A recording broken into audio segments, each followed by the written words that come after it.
So I have these sneakers, my Vejas. I love them. I don't even want to replace them, but I have to. A couple months ago, I started noticing they were molding weird, and now my right foot leans outward when I walk. Oh my God, I'm talking about sole support and I'm like fucking 22. I'm a hot 22-year-old. Why? So they were like kind of causing me discomfort, and I was kind of starting to lean on that as an excuse to not go on my walks. My feet, it's bending to the wrong side. Like, that's not okay. The last thing I need is an excuse to get out of my walking. So I thought, fine, like I need a new pair. Here's my rule. Anything in my closet needs to be practical. It needs to make me feel good. And ideally it'd be multi-purpose. By that I mean that I own and purchase like tops I would wear into the office that could also work for a night downtown or like going out to get drinks. It's like double duty, and I love it. The Vejas, they served all of those at one point, right? I would wear them to the office if I was going for like a city streetwear vibe. They made me feel fucking great. I loved the, what is it? Like the felt fabric. It's not felt. What is felt? Flannel. Yes. Flannel. It was like so original and unique, but the color palette was toned down so I wasn't avant-garde on the foot all day. But they weren't practical all of a sudden. I was like, okay, fuck, I need to get new sneakers. And I was dreading it because I know myself. I like to be intentional with my purchases. So if I know I'm in the market for new sneakers, bitch, I'ma be in the market. Scrolling obsessively on the websites for hours. God willing, I finally find a pair, and then I spend another several hours looking for a deal. That is a time and a mental drain. It's an energy drain. It puts me in a deficit in every bucket of life that I care about. Luckily, I didn't have to do that because I came home a week ago and I was just digging through the garage. I was digging through this bin of shoes that we have, and I found my old pair of New Balances, my go-to sneaker before the Vejas, which, side note, when I was a kid, every school year, K through 12, we would get a new backpack and a new pair of sneakers to like kick off the school year. And I kind of carried that on into college. Like, it's just my adult school life, come on.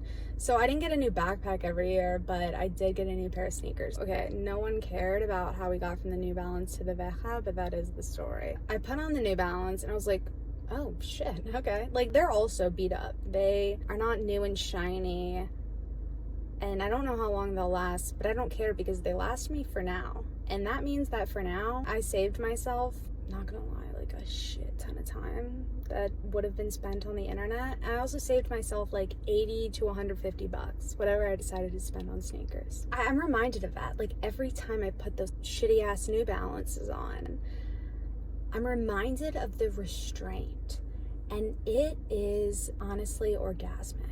Because here's the thing, I was thinking, in July I read this book called The Psychology of Money. It's definitely not underrated. It's not like a hole in the wall book. I think they've sold like 8 million copies worldwide, and I'm just late to the trend like always, but you know, the trend finds me when it needs to find me, and it found me in July. Anyways, The Psychology of Money, and it talked about several really super important things, but the thing that stuck out to me was this concept of wealth building. There's a difference between making wealth and maintaining wealth. There's a difference between earning money and keeping money, and the difference is that gap between our savings and our spendings. Did those need to be plural? I think the gap between our saving and our spending. Usually we think like, oh, the more money I have, the more I can save, right? Like the more that goes into savings. But really, I think a common trend is as income inflates, so too do our desires. Meaning I could make $5 and I allocate $1 for a lollipop. That's my spending, 1/5 of my income. I could make $100K and, oh, I need a $20,000 car. I'm still spending 1/5 of my income. So the gap isn't growing. Like, our appetite is just scaling. We're not really building wealth. if we're spending 1/5 of our income either way. What does it mean to build wealth? It's about restraint. It's about not buying, not purchasing. Because everything that you don't buy, you save. You become wealthier every time you walk past a TJ Maxx without going in, or every time you go through the Target checkout line without grabbing, a pack of gum or a Gatorade. It's creating a bigger gap between our income and our expenses. And why do I even give a fuck about building wealth, right? I'm in no position to build wealth. I have no income. I'm an unemployed 22-year-old. I give a fuck about building wealth because the two most important resources in my life are time and money, in that order. And I only give a fuck about money to the extent that it paves the way for financial freedom, which in turn gives me my time back. Money gives me control over my time, and that is freedom, and that is America. And I am very pro founding fathers' vision to some, don't take that out of context. I just feel more wealthy in my old fucking New Balances because I don't have $80 on my feet. I have $80 in my bank account. And I'm not kidding. I share that because the satisfaction I get is just sensational. It's so great. I feel very fulfilled.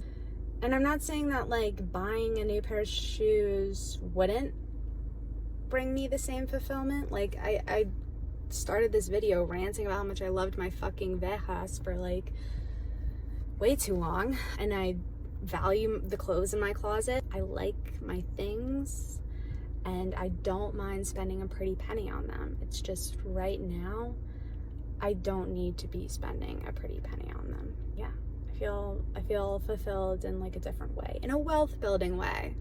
Yeah, it's just fucking satisfying. Toodles.